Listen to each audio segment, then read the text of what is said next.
En el día a día muchas veces seguimos ciertas recomendaciones de nutrición que en realidad no lo sabemos, pero no tienen ciertos estudios de trasfondo como deberían tener. Y esto se debe a diversas limitaciones que han tenido las investigaciones en este campo en los pasados años. Por ejemplo, las llamadas guías alimentarias son modelos o estándares, proporciones de cómo se debe dividir una dieta o un menú o un plato para consumir cierta cantidad de nutrientes. Y en particular hay una muy famosa que se llama el plato de Harvard porque fue desarrollada en Harvard en Estados Unidos, pero lo curioso es que si en realidad se va al trasfondo de eso, no sale de una publicación científica clara. Esas cantidades y proporciones en realidad no se sabe mucho por qué son así, sino que hay algunas personas que lo definieron así, pero sin los estudios que usualmente se requieren para hacer ese tipo de cosas. Entonces en el día de hoy traigo dos invitados nutricionistas que se dedican a la difusión de ciencias de la nutrición desde el punto de vista científico, desde qué dice la ciencia,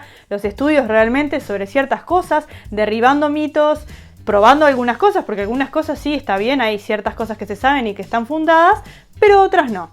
Así que hoy vamos a hablar de guías alimentarias y en particular el plato de Harvard.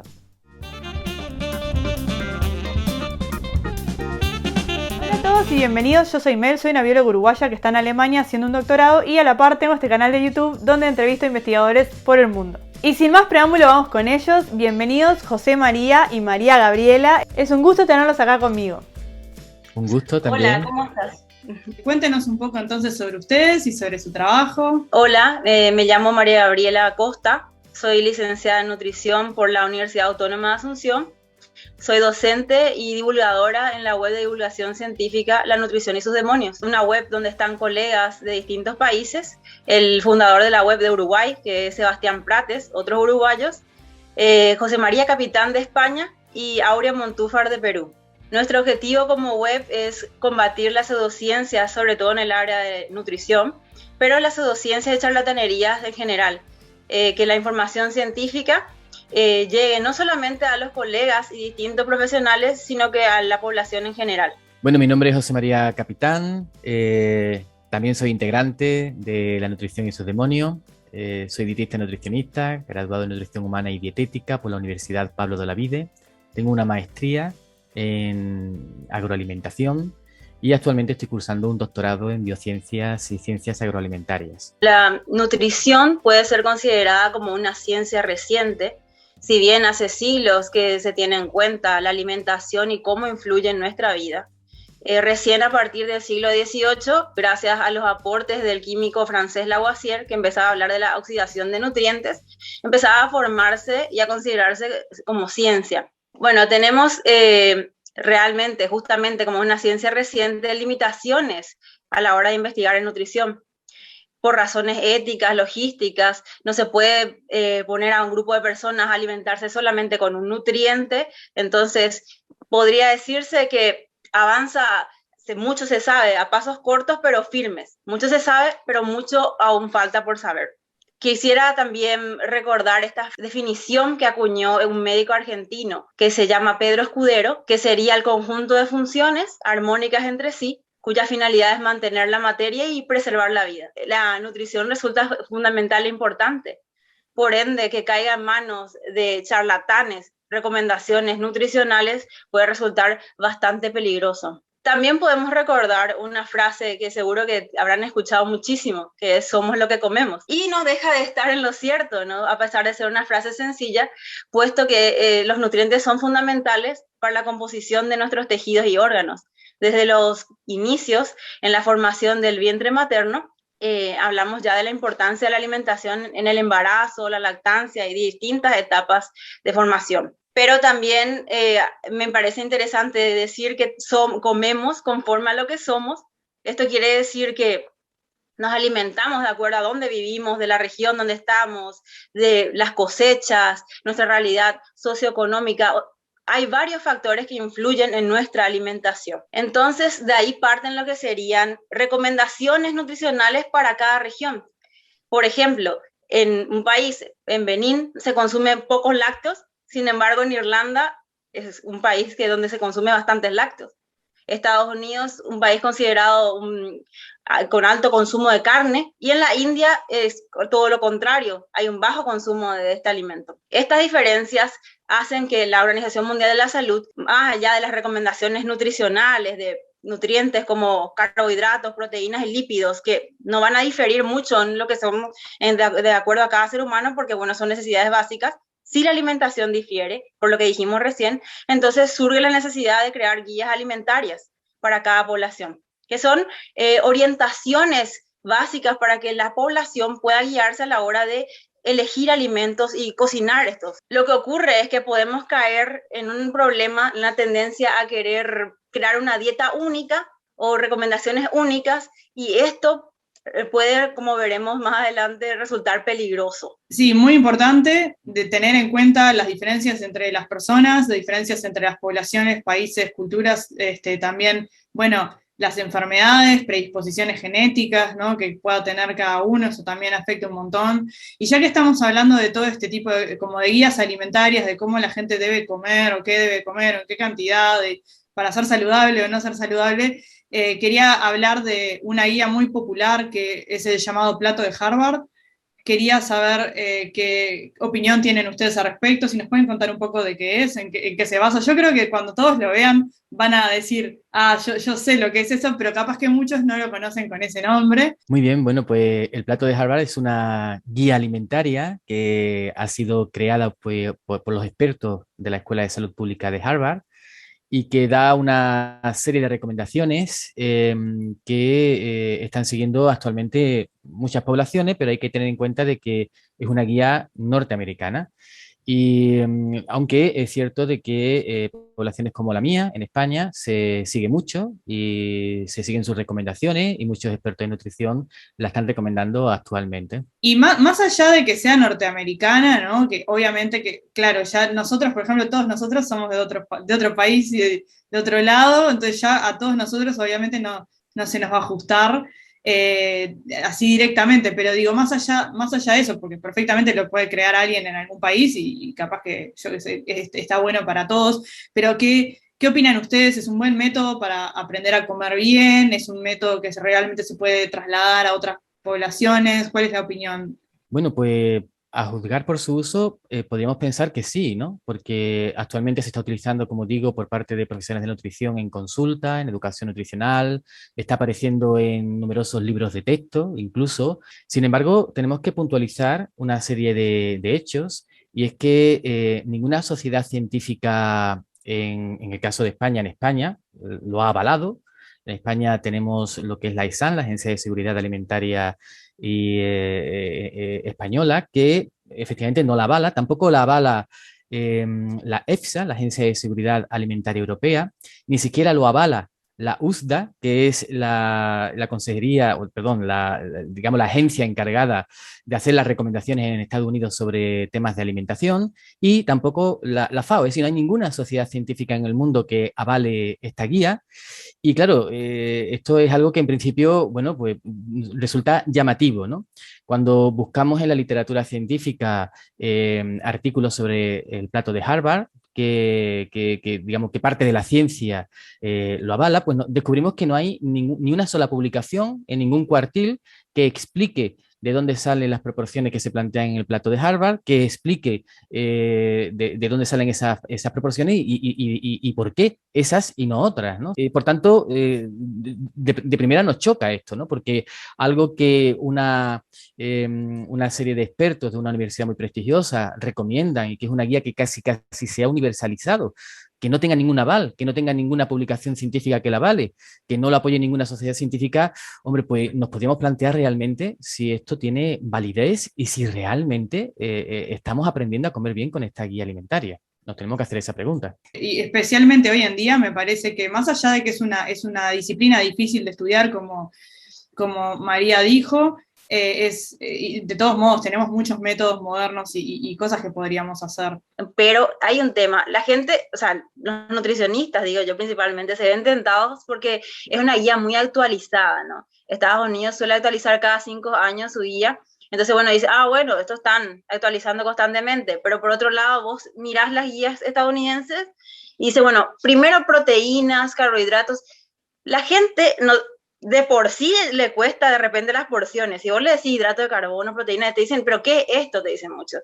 ¿Cómo es que entra en esto? O sea, para mí que no es una orientación muy buena para la población en general por eso. Es más bien decirle, mira, carnes, legumbres, o sea, proteínas. Por ejemplo, tenemos proteínas en legumbres, proteínas en carnes. Y la gente allá de por sí, bueno, y ahí Capitán tiene algo en su artículo interesante sobre los gramajes, pero digo, eso, dos cosas, ¿verdad? Y aparte también una tercera que es que tienden a usar muchos enlatados. Vos ves en la guía estadounidense legumbres enlatadas. Y nosotros, por ejemplo, acá en Paraguay comemos bastantes legumbres, porotos así frescas, ¿no? O sea, que es mucho mejor que las enlatadas, ¿verdad? O sea, lo que tengas que usar, obvio, en ciertas situaciones, pero priorizarlas ya de entrada es como que no está bueno. Estados Unidos no la reconoce como una guía con aval, no la avala. Y de hecho, muchas de las recomendaciones que hace el plato de Harvard no coinciden con las recomendaciones de las guías americanas. Y por tanto, es verdad que cuando uno piensa en una guía en alimentación, uno piensa que esta guía se ajusta a las costumbres del pueblo para el que está diseñada, en base a sus costumbres dietéticas, pues que puedan mejorar su alimentación y su salud y todo esto. Pero es que en el caso del plato de Harvard, ni siquiera es una guía que podamos decir que se adecua a las recomendaciones que se hacen en Estados Unidos. No, de hecho, no se adecuan. O sea, son diferentes.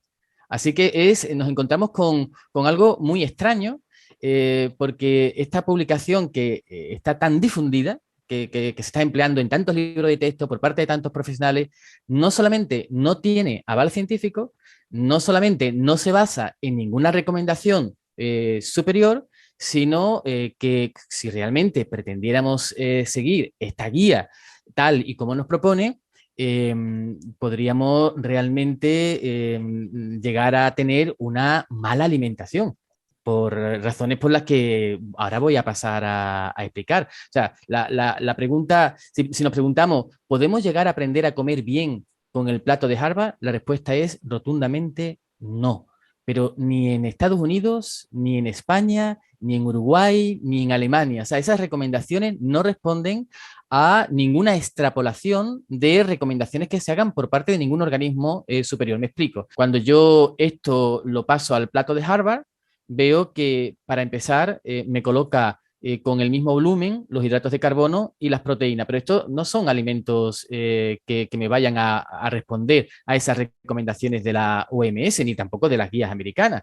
¿Por qué? Porque para que una persona pueda obtener suficiente cantidad de hidratos de carbono, tal y como se propone por parte de estos organismos, debería consumir una cantidad mayor que no la de un 25% de un plato. En cambio, con las proteínas más o menos sí que se cubren las cantidades de proteína que se recomienda, cubriendo una cuarta parte del plato, sí que podemos llegar a obtener todas las proteínas que necesitamos para esa comida. Pero al final, el conjunto de la dieta nos resultaría una dieta muy hipocalórica, de hecho, de muy bajo contenido calórico, en la que los hidratos de carbono son muy pobres y en la que la cantidad de verduras y fruta también es muy pobre, porque solamente utilizamos un tercio del volumen de un plato para las verduras y un sexto que nos cabe como media pieza de fruta para las frutas. Claro, podríamos llegar a pensar que cuando hablamos del plato de Harvard no estamos hablando de un plato literal. Algunos nutricionistas han argumentado que de lo que estamos hablando son de las proporciones que debe tener un menú completo. Y si, por ejemplo, hacemos como aquí en España, que comemos con dos platos, si ese plato de Harvard proporcionalmente lo distribuyéramos en dos platos, nos saldría pues una proporción adecuada de verdura, porque ya tendríamos casi como 4/6 de un plato de verdura, que sería una cantidad razonable, pero seguiremos teniendo una cantidad muy, muy pobre de hidratos de carbono, solamente medio plato.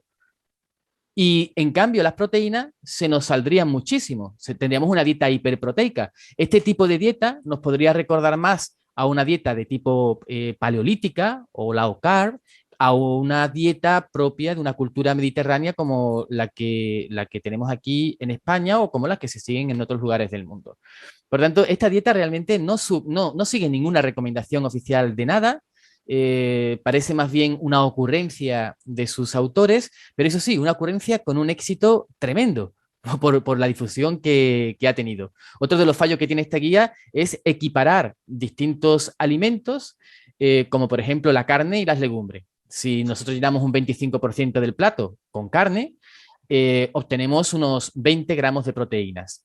Aproximadamente podríamos tener unos 100 gramos de proteína en un 25% del plato, aproximadamente. Esto, por supuesto, es muy variable. Ese mismo volumen ocupado por legumbre nos proporciona apenas 5 gramos de proteínas. Por tanto, el día que la persona consuma legumbre, pues se va a encontrar con que tiene una dieta muy pobre en proteínas. Incluso si extrapolamos ese plato a 2 platos, medio plato de legumbre seguiría dando una escasez de proteína bastante importante. Así que nos encontramos con un plato que tiene realmente muchos defectos, que no se ajusta a ninguna recomendación y que su seguimiento a lo largo del tiempo podría llegar a ocasionar problemas de salud incluso. Tal cual. Y quería agregar que, bueno, que también mientras lo vas diciendo se ven claramente los problemas, ¿no? Por ejemplo, vos sos de España y decís, acá comemos 2 platos, entonces es un plato, es el menú, son 2 platos, es como, claro, todo eso ya de por sí no hay una métrica, no hay... Y esto me imagino que lo que termina pasando es que cada uno lo aplica como quiere. Como decías vos, hay nutricionistas que argumentan y dicen, bueno, no, es el menú o es el plato. O bueno, agarras 2 platos porque estamos en España y son los 2 platos y lo partís así. Pero claro, todo eso no es basado en ciencia, es basado en más o menos lo que nos parece en el momento y en lo que cada uno más o menos cree. Y bueno, al menos en términos de salud y todo eso, como que... No está bueno hacer eso. Realmente es sorprendente que no se pregunte nada en lo que vos estás diciendo sobre no se cuestione esta guía, o esta guía entre comillas, este plato, porque en el estudio que se publicó sobre la dieta mediterránea, recuerdo que un anestesiólogo habría intervenido para decir, bueno, pero aquí hay un sesgo, porque le ofrecieron dieta mediterránea a un grupo de personas que al final era como que agregaron una dieta mediterránea porque también consumían otras cosas. Y aún ahí, en un estudio tan serio, de un tiempo interesante, que se sigue recomendando, que tiene buena capacidad nutricional, buen aporte nutricional esta dieta. Pero hasta en ese tipo de estudios científicamente avalados se cuestionaron cosas, ¿no? Y sorprende que en este caso estas indicaciones no se cuestione nada. De hecho, si hacemos una búsqueda en Internet actualmente y ponemos plato de Harvard, a excepción quizá de los 4 artículos que he publicado en relación al plato de Harvard, no hay una sola crítica al método, pero no hay ninguna sola crítica, al menos en castellano. Y en inglés quizá no haya buscado tan exhaustivamente, pero así de primera no lo he visto. Por tanto, es un plato que nadie ha cuestionado, un método que no ha cuestionado nunca. Y uno se tendría que preguntar por qué ha ocurrido esto, ¿no? Quizás sea, en el caso de España, tendríamos que decir que nuestra guía alimentaria tiene forma de pirámide y que es verdad que esta pirámide la lleva una sociedad científica que algunos han acusado de tener ciertos conflictos de intereses por estar aliada con cierto sector de la industria alimentaria, y algunos nutricionistas, cuando aparece el plato de Harvard, lo ven como una oportunidad para sustituir esta guía que consideraban con conflictos de intereses para sustituirla por esta otra guía que al parecer no tenía tantos conflictos de interés, aunque luego si vemos el merchandising que tiene el plato de Harvard, también podemos dudar realmente de si no hay conflictos de interés en el plato de Harvard o no. El caso es que desde 2011 que se publica esta guía, se desplaza la guía nacional, se instaura la idea de que el plato de Harvard es un mejor método. Lo cierto es que es un gráfico muy atractivo y muy sencillo de seguir. Pero claro, sencillo no significa útil, si no nos enseña realmente a comer. Si algo nos enseña a comer mal, por muy sencillo que sea, pues no es válido. Lo cierto es que desde 2011 distintos profesionales de la nutrición han ido apostando por el método del plato de Harvard con el único argumento de que era una recomendación de los expertos en salud pública de la Universidad de Harvard. En ciencia hay una falacia que no es aplicable cuando hablamos de expertos en una materia, que es la falacia de la autoridad. Pero en este caso quizás sí tendríamos que utilizarla porque, la explico por si alguien no la conoce, es cuando nosotros argumentamos una posición, una postura con el único argumento de que esto lo han dicho gente que sabe. Entonces, como esto lo ha dicho gente que sabe, yo no lo cuestiono, ¿no? Y claro, así llevamos ya desde 2011 hasta 2022, llevamos 11 años no cuestionando a los expertos de la Escuela de Salud Pública de Harvard, creyendo lo que ellos nos han dicho, sin analizar, que es algo bastante increíble, sin analizar realmente qué suponía poner en el plato estas cantidades. Y digo que es bastante increíble porque es verdad que los nutricionistas debemos hacer las cosas muy sencillas a la gente. Es decir, nosotros no debemos de hablar de cantidades. Es mucho mejor decirle a la gente, en vez de tomar 120 gramos de carne, oye, mira, tómate el tamaño de la palma de tu mano. Eso aproximadamente pueden ser unos 100, 120 gramos de carne, por tanto, sería una ración adecuada de carne. Esto es hacer sencillo y hacer comprensible un concepto que a lo mejor pues, no tenemos por qué saber que son 100 o 125 gramos de carne, ni todo el mundo tiene que tener un peso en su casa, ni todo el mundo tiene por qué tener ganas de pesar este alimento. Por tanto, nuestra obligación es hacer las cosas sencillas.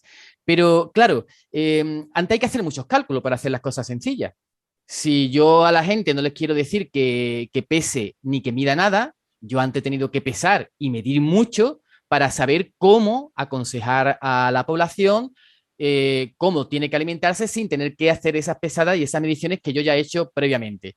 El caso es que los profesionales de la nutrición deberían de haber pesado y medido lo que ponían en el plato para saber realmente si eso se ajustaba a las recomendaciones nacionales e internacionales sobre el consumo de nutrientes. Y lo cierto y lo sorprendente es que llevamos 11 años sin que nadie haya puesto y pesado en los platos realmente lo que significaba llevar a la práctica el plato de Harvard, lo que eso se traducía en cuanto al reparto de macronutrientes y de nutrientes en general, y que por tanto lo que hacíamos no era educar a la gente a comer bien, sino todo lo contrario, lo que le estábamos enseñando en cada consulta, en cada libro de texto donde aparece la imagen, por parte de cada organismo público o privado que lo utiliza en educación nutricional, lo que estamos haciendo es enseñar a comer peor o muy mal a la población, que es lo que estamos haciendo con el plato de Harvard.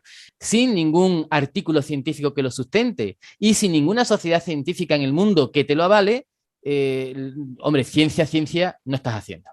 Totalmente, es que eso mismo iba a decir de que la ciencia justamente se hace con una construcción de comunidad y con cuestionar y con hacer experimentos reproducibles y otro tipo de estudios de otros ángulos y del mismo ángulo y ver si encontramos lo mismo y ver el consenso y a través de los años también si se va a hacer una actualización de la guía o algo, bueno, que hayan los estudios acordes, ¿no? ¿Para cómo lo vas a actualizar? Porque ahora se te ocurrió, no sé, que tenés antojo de pollo, de carne, no, o sea, tiene que haber una razón, ¿no? Y todos los cálculos que ustedes decían y todo, así que claro, sí, no es ciencia. Y mirá, yo desde el punto de vista de, bueno, soy bióloga y he trabajado en muchos laboratorios en distintos países, ahora estoy en Alemania, he estado en lugares bastante top, digamos, en cierta disciplina, no en nutrición, ¿no? Pero he trabajado con mucha gente viniendo de lugares así supuestamente tops, como Harvard y todo eso, lugares en Reino Unido, no sé. Y en realidad pasa mucho más de lo que la gente piensa eso, de que porque lo dijo fulanito de tal, que viene de tal lado, no lo cuestionamos, y si lo dice, ponele, Melanie de Uruguay, de la Universidad de la República, no sé, andás a ver cómo hicieron las cosas, no sabemos.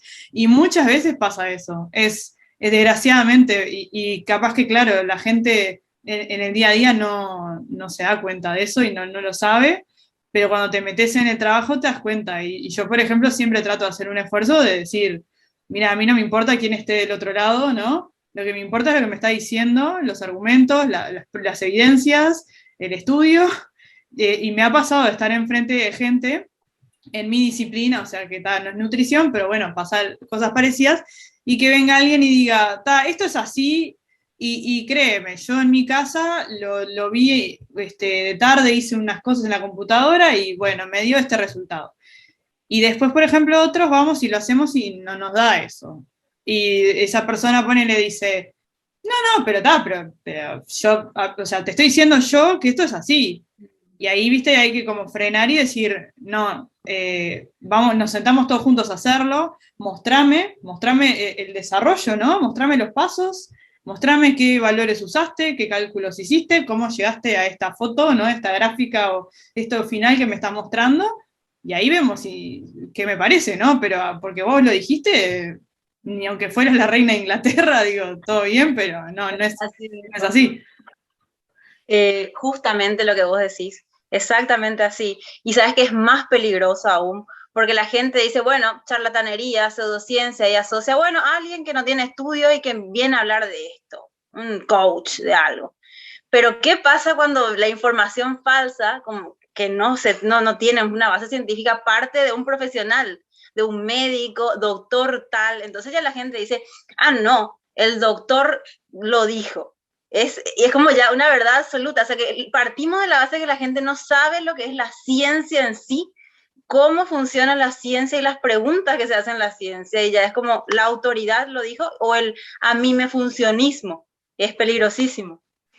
De hecho, yo creo que no hay pseudocientífico más peligroso que alguien que se disfrace de científico, ¿no? Alguien que presuma de ser científico. A la hora de explicar a la gente que el plato de Harvard no es adecuado, es precisamente que no hay otras personas que hayan visto esto. Las proteínas de las legumbres son las mismas que la de la carne, nadie puede decir eso porque no es verdad, o nadie puede decir que realmente un tercio de un plato de verdura es muy poquita cantidad de verdura, porque es verdad, nadie puede decir esto. Sin embargo, a pesar de que estos son razonamientos completamente lógicos, hay como una resistencia enorme a creer que se ha podido estar 11 años difundiendo un método equivocado. Además, yo creo que hay también cierto pudor a la hora de reconocer que se ha estado usando durante 11 años un método que no se ha cuestionado. No hay una crítica a la crítica que se está haciendo, que estoy haciendo sobre el plato de Harvard, pero tampoco hay un reconocimiento de que las cosas se hayan hecho mal. Lo que hay es un silencio absoluto, como digo, quizás fruto de ese pudor o de esa vergüenza de haber estado haciendo las cosas mal durante tanto tiempo. Y es un poco triste, ¿eh? Porque realmente cuando uno pone argumentos sobre la mesa, la forma de rebatirlo jamás puede decir, bueno, pero eso lo dices tú, pero es que los otros dicen otras cosas. No, la forma de rebatirlo es, bueno, estos son tus argumentos, vamos a coger punto por punto y vamos a analizarlo a ver qué es lo que hay de verdad o qué es lo que hay de mentira en cada uno de esos argumentos. Sí, pero también hay un problema que es que los profesionales por tanto tiempo fueron formados así, ¿no? Por ejemplo, eso pasa en otras disciplinas. Por ejemplo, yo estudié neurociencias, pero hay otras carreras como psicología o no sé, que tienen algunas materias de neurociencia, pero no tienen la misma base de neurociencias, porque después tienen otras materias que son más como de psicología aplicada a la clínica y cosas que son más de la rama de ellos, ¿no? Pero, por ejemplo, muchas veces me he cruzado con gente, hubo una época que trabajaba repasando clases con ellos, preparando exámenes, cosas de esas, y había veces que me mostraban diapositivas de las clases de supuestamente el docente de tal materia que, bueno, que tenía que ver con neurociencias, y habían un montón de mitos dichos así de formas muy sencillas y pegajosas, pero que no es cierto. Y si el profesor te lo está dando y lo da por años y vas al examen y te lo preguntan y después vos te recibís y trabajás de eso, después viene alguien, no sé, vengo yo que estudio neurociencias y te digo, no, mirá, bueno, eso no es muy así. Hay gente que capaz que está abierta y dice, bueno, pará, pero esta persona es de esa disciplina, vamos a escuchar lo que tiene para decir. Pero hay mucha otra gente que dice, no, o sea, cómo la facultad va a estar mal, los profesores van a estar mal, el examen va a estar mal y justo vos vas a estar bien, como que es el camino de menor resistencia, ¿no? Como rebotarte a vos, que decir, no puede ser que todo este sistema esté medio hecho más o menos, o mal. Tendemos a pensar eso, y en realidad cuando te metes en la universidad o te metes en laboratorios o te metes en estas estructuras, te das cuenta que en realidad la gente que está ahí son humanos, como vos y como yo y como cualquiera, y que cometen errores, y que hay gente como todo, ¿no? Hay gente que es bien y hay gente que hace mucha investigación cuando va a hacer una clase y pone cosas muy bien y se asegura de estar al día con toda la información, pero después tenés otros que son medios vagos, que no se actualizaron hace 30 años, y bueno, y hay generaciones y generaciones enteras que fueron a las clases de esas personas y que por algún motivo están ahí con un cargo, entonces como que siento que como todo el sistema estar así, ¿viste? También te vas a cruzar con gente que es como que es difícil concebir, es el camino de menos resistencia, ¿no? ¿Para qué vos me vas a cambiar toda mi realidad? No, lo más seguro es que vos estés mal. O sea, la facultad y todo eso no puede estar mal. Harvard no puede estar mal. Y tal, y en realidad sí, pues. Como diría Lisa Simpson, uno te entiende a decir todo el sistema está mal, dice. Pero no, en realidad no, o sea, sí, hay cosas que se pueden cambiar en el sistema, así como vos decís, y por qué no preguntarnos, ¿no? Al final de cuentas, y vos sabrás muy bien que esa es tu área, ¿verdad? En el proceso, ¿verdad? Desde el mismo Mendel, como que no le hicieron mucho caso a las primeras aproximaciones en heredar, y después de no sé cuántos años, bueno, sí que tenía razón. Y luego lo del ADN, que decían primero que eran las proteínas las encargadas de pasar la herencia genética, y luego dijeron, bueno, no, es el ADN. ¿Y cuánto tiempo llevó eso, verdad? ¿Y por qué se supo? Por preguntarse cosas, por investigar. Sí, Pero sí, es sí, cierto sí. que demoró mucho en avalarse, sí. Como pasan 100 años de gente diciendo, no tengo ganas, no tengo ganas, y después de alguna forma se descubre, se avala y resultaba que había alguien que en realidad hace 100 años que lo venía haciendo y lo venía diciendo y nadie le daba corte. El peligro de dar por sentadas las cosas y de no cuestionarlas, algo que es tan impropio de la ciencia, no cuestionar la información que nos llega, ¿verdad? Sino asumirla directamente. Lo peligroso, en concreto con el tema este del plato de Harvard, es que importantes divulgadores que tienen una actividad de las redes sociales muy importante, pediatras, médicos, nutricionistas también, profesionales de la salud en general, lo utilizan como método para explicar a comer bien a la población. Tengo un alumno en práctica ahora, está haciendo las prácticas conmigo, él me decía que a él lo que le habían enseñado a hacer era las dietas con el plato de Harvard. Ahora que terminaba sus estudios, le contaba yo de que eso no era válido y el pobre tenía un cacao absolutamente monumental, ¿no? Realmente es gravísimo. ¿Cuál sería entonces la buena manera de comer o si hay una buena forma de llevar la dieta y la nutrición de cada uno, o cómo asesorarse, ese tipo de cosas? Porque también ustedes mencionaron que, bueno, que también los propios profesionales a veces tienen estos sesgos, los propios profesionales que tienen redes sociales y que hacen difusión también tienen estos sesgos. Pero también hay un problema de que hay un montón de personas que directamente no son profesionales, y pasa mucho en la nutrición, que tienen también redes sociales, son influencers o famosos o de alguna cosa, y que también se toman la libertad de como poner sus propias guías y creencias, y bueno, la gente va y lo hace, o la gente googlea cosas y empieza a experimentar con su dieta y a decir, bueno, y esto es saludable y esto no es saludable. Entonces, como que hay mucho también de que cada uno hace, sí, lo que supuestamente le parece o le sirve o le parece que le sirve.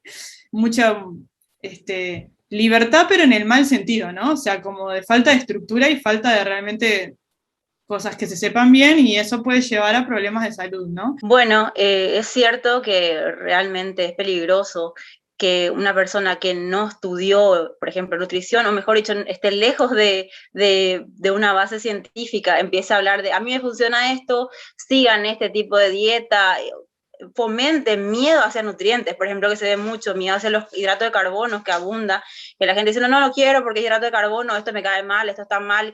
Entonces están cambiando completamente su dieta y eso va a repercutir, ¿no? A la larga y a la corta. Entonces, es importante que la gente considere eso, es importante que la gente considere su propia guía alimentaria de su región, que está hecha justamente con recomendaciones por la Organización Mundial de la Salud y también en base a los estudios científicos existentes y de acuerdo a las también carencias o dificultades que hay en la población. Por ejemplo, en mi región, o sea, mejor dicho, en mi país, se llegó a una política de salud de yodar la sal justamente porque empezaban a haber carencias de este micronutriente, ¿no? Del yodo. Y ese tipo de cosas no se hacen a la ligera, se hacen con estudios serios. Y ahí llegan a formar lo que serían guías, que son orientaciones para esa población. Pero también es importante resaltar que entraría en lo que serían las leyes de la alimentación. Y vuelvo a hablar aquí de este médico argentino que es pionero en la región, pionero en investigación en nutrición, Pedro Escudero, que hablaba de ley de calidad, de cantidad, armonía y la principal, que es la ley de adecuación. ¿Por qué? Porque se pueden variar las cantidades de ciertos nutrientes en la enfermedad, de acuerdo a una patología, de acuerdo a unos daños, a un órgano, o el momento evolutivo de la enfermedad. pero hay algo que nunca va a variar, que es la ley de adecuación. ¿Por qué? Porque va a ser adecuada esa dieta para la persona sana, con todos los factores que mencionamos, culturales, socioeconómicos, y también para la persona enferma. Entonces, como vemos, no es algo a la ligera. Entonces, considerar las guías alimentarias de su propia región y también sus propias características personales, en lo posible. Y si tiene un problema de salud, por supuesto que acudir a un profesional, ¿no? Al médico y al nutricionista para tratar puntualmente esa situación. Bueno, pues en el Colegio Profesional de Dietistas y Nutricionistas de Andalucía elaboramos una pequeña herramienta educativa, una pirámide que sirviera como guía sencilla para explicar a la población cómo debe ser su alimentación en general. Entonces, esta pirámide tiene 3 niveles. En el nivel inferior se encuentran los alimentos de origen vegetal. Una alimentación saludable debe basarse en alimentos de origen vegetal, en frutas, en verduras, en cereales integrales, en legumbres, en frutos secos, en aceite de buena calidad. Aquí en España tenemos el aceite de oliva, en otras regiones tienen otro tipo de grasas también saludables. Bueno, pues se trata de utilizar la mejor grasa disponible que se tenga en el lugar en el que se esté. En el segundo peldaño de la pirámide nos encontramos los productos de origen animal, productos lácteos, huevos, carnes, pescados. Y en una alimentación saludable tenemos que tener en cuenta que los productos de origen animal tienen que estar en menor presencia, tienen que ser más moderados en su consumo. De hecho, la frecuencia del consumo de carne o pescado no puede ser diaria. Son alimentos que se pueden consumir algunas veces a la semana, pero no todos los días. Y al final, en la cúspide de la pirámide, nos encontramos a unos alimentos que son muy ricos en azúcares, en grasas, en sal, en harinas refinadas, en potenciadores del sabor, en edulcorantes artificiales. Son los alimentos ultraprocesados. Y este tipo de alimentos que perjudican, y tenemos suficiente evidencia científica que perjudica nuestra salud, debemos de evitarlo en la medida de lo posible. En esta pirámide planteábamos por primera vez una coincidencia que tenemos que tener en cuenta cuando hablamos de alimentación saludable. Vivimos en un mundo finito, en un mundo en el que además la alimentación tiene que contribuir al equilibrio en el planeta, tiene que ser sostenible. De hecho, 1/3 de todos los gases de efecto invernadero que emitimos se originan a lo largo de la cadena alimentaria. Así que la alimentación, además de ser saludable, tiene que ser sostenible, y para que la alimentación sea sostenible, tiene que ser saludable, es decir, tiene que basarse también en alimentos de origen vegetal, tiene que moderar el consumo de alimentos de origen animal y tiene que evitar, en la medida de lo posible, el consumo de alimentos ultraprocesados y también de bebidas alcohólicas. Eso sería un pequeño resumen de lo que sería comer bien, y eso es lo que yo creo que es el mensaje que me gustaría trasladar a todos nuestros oyentes. No es tan difícil. Se trata simplemente de elegir buenos alimentos, evitar aquellos alimentos que estén muy procesados. Cuando hablamos de que los alimentos de origen animal tienen que limitarse en la dieta, no necesariamente estamos hablando de que haya que eliminarlos. Efectivamente, habrá alguna parte de la población que tenga una opción vegetariana, y si la opción vegetariana es bien compensada, pues es algo que es perfectamente asumible. Es decir, una dieta vegetariana puede ser saludable, por supuesto que sí.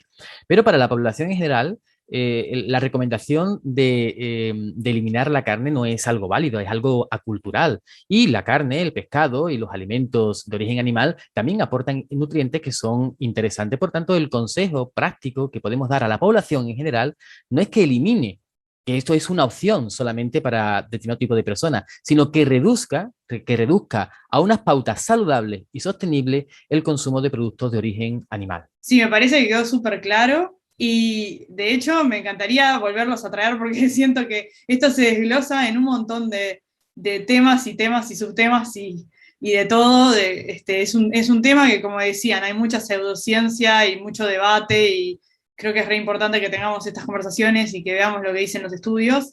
Pero bueno, va a quedar para otro video. Muchísimas gracias, María y José María, por estar acá con nosotros. Muchísimas gracias a vos, Mel, también. Tu blog está buenísimo. Lo que haces me parece sumamente importante para combatir las pseudociencias. Aprovecho este espacio para invitar también a los que quisieran participar en nuestra web, que es La Nutrición y sus Demonios. Nosotros los recibimos con los brazos abiertos, sean nuestros colegas o de distintas profesiones, porque, como decimos, estamos juntos en lo que es fomentar la información científica y combatir la charlatanería y la pseudociencia. Pues yo, además de reiterar lo que nos cuenta Maga y de invitarles a la página de La Nutrición y su Demonio, también les invito a que visiten mi blog, Tres Manzanas para ti, en el que podrán encontrar más información sobre el plato de Harvard y sobre otros temas relacionados con la alimentación, sobre los que pues suelo escribir. Así que adelante, si tienen curiosidad, pueden entrar y visitarlo. Bueno, muchas gracias. Y gracias a ustedes por la atención. Si les gustó, los invito a darle me gusta, a suscribirse al canal, a dejar sugerencias. Pueden hacer una donación en Patreon, que tengo una cuenta ahí donde pueden ayudar al canal a crecer. Y nos vemos en el siguiente video. Chao, chao.